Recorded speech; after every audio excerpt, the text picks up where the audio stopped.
that's called quiet quitting. Oh, I read an article about Have you this been seeing yesterday. this new buzzword that's coming up? Yeah. I mean, the guy posted a clip about it, but I've been reading a lot about how it's very toxic in the workplace, and there's two schools of thought. I'm not going to go over the schools of thought, but it's just fascinating to hear that that's a term now, is that people are feeling like, oh, I'm not quiet quitting, I'm doing my job. But on the other side, it's like, I am so devalued at this company that I'm just going to float under the radar and make my minimum amount and not care about what happens to me. And it's like, man, this is your job. Like, why do you want to continue to live your life like this? Why don't you work for a place that is scary at first because you're like, I don't have the optics of what it's going to look like on these leads. I'm new to Medicare, so it's going to take me some time. But it's like the opportunity, like your value is going to be so appreciated because everything you sell is going to be completely you. I think with it too, the article that I was reading, it was really funny because it was a guy who was in his 60s who wrote the article about it. And it was quiet quitting. I think there's like 2 or 3 other like keywords for it. I can't think of what the other ones are. But they're basically saying like, look, it's like these people have no work ethic, they have no pride in themselves, and just going down the list. And then somebody replied back and they were like, well, remember back to when you were working. If you were just an hourly position and you were capped at 40 hours for what you make, would you work 60 hours? No, you wouldn't.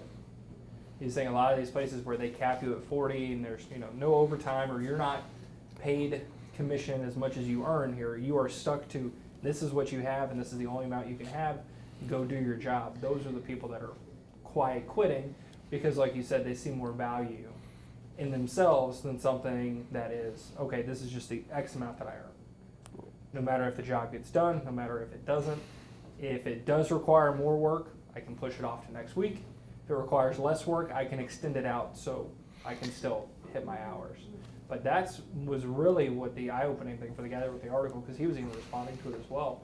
And the comments was, like you said, it's that paradigm shift to where people are finally seeing that value and going, well, wait, I shouldn't be scolded if I take a day off. Right. I shouldn't feel bad if I have to miss a meeting.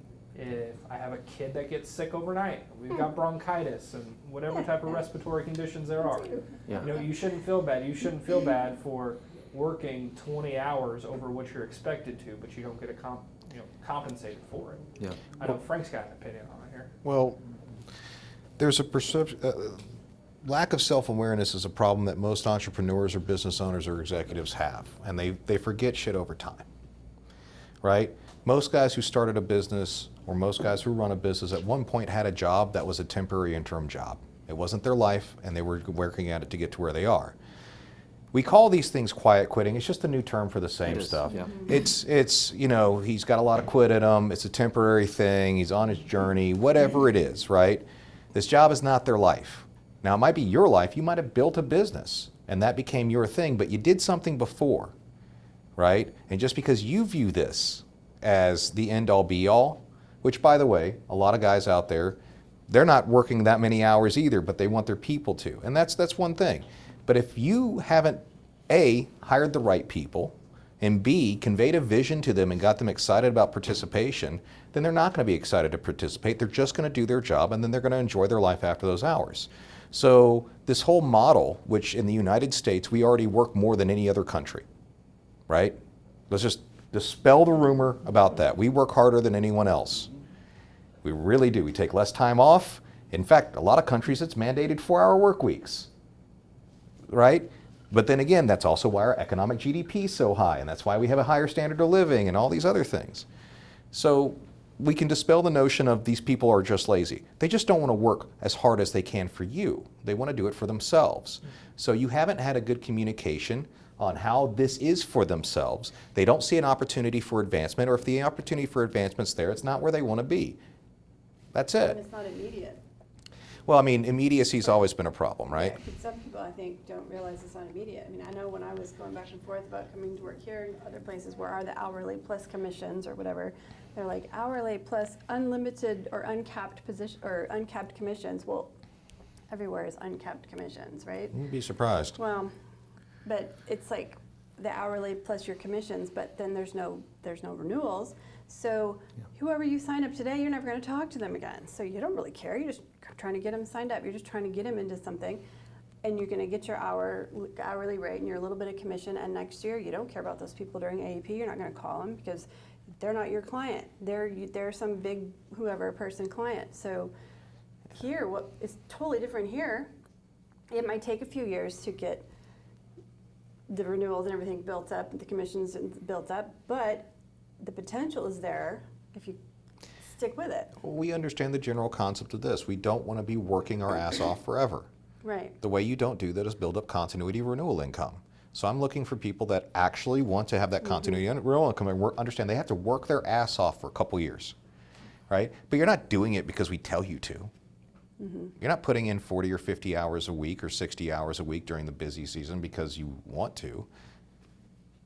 It's because you know that you're going to get that money and that's your money and then they'll continue to go. But the thing is with this quiet quitting thing, it's a two-sided problem. Number one, companies are promising the moon to people. Oh yeah, you can have advancement. And by the way, education systems and things of that have done that too. They've sat there and said, oh, you can be anything you want. You can't. That's what Right? parents tell their children. But, and then those guys go in the workforce, they're immediately disenchanted and they don't like what they're doing, and everything is a temporary position, even career jobs. But then even then, people got their eyes open to going, wait, I can do my job in 30 hours or 20 hours a week and still have it done. Well, if that's the case, guys, and you guys are running a team that they can do all of their work in 20 or 30 hours in a week, well, then you have an excess capacity problem. You've overhired and you haven't run your processes properly, right? So these people realize that the job's not that hard and they're going to make it easy, which can be a good thing. Just embrace that. But at the same time, when you're talking about bringing people on, this is the key. You want to have someone that's self-interest, but when they talk about what they did versus who they sold or what they sold, or the people, that's one thing. But realistically, I mean, the simplest thing in the world to look at first, especially if you're doing a video call, are they excited or at least pretending very well to be excited to be seeing you? You're literally offering them an opportunity to make money. And if they are coming on and you see this, hi, how's it going? Then you know that's what they're going to bring to the clients. Yeah. Right? Can you convey some energy and excitement about being here present with me? If you can't do that with me while I'm interviewing you, then why am I even going to try to put you on the floor where you do it with someone in Tulsa, Oklahoma? Yeah. You know, Makes that's like step one. And the rest you can go from there. I love seeing people that are accomplishment oriented. I did this, I accomplished this, that's great. But if you get on that, especially this is such a powerful tool about video interviewing, I can see if you're taking this seriously right away. And I can also see other things. I mean, when I say excitement, not like, I mean, actually be able to convey, like if you met this person face to face, you would, oh, that's a pretty cool person, I like hang out with them again. Right.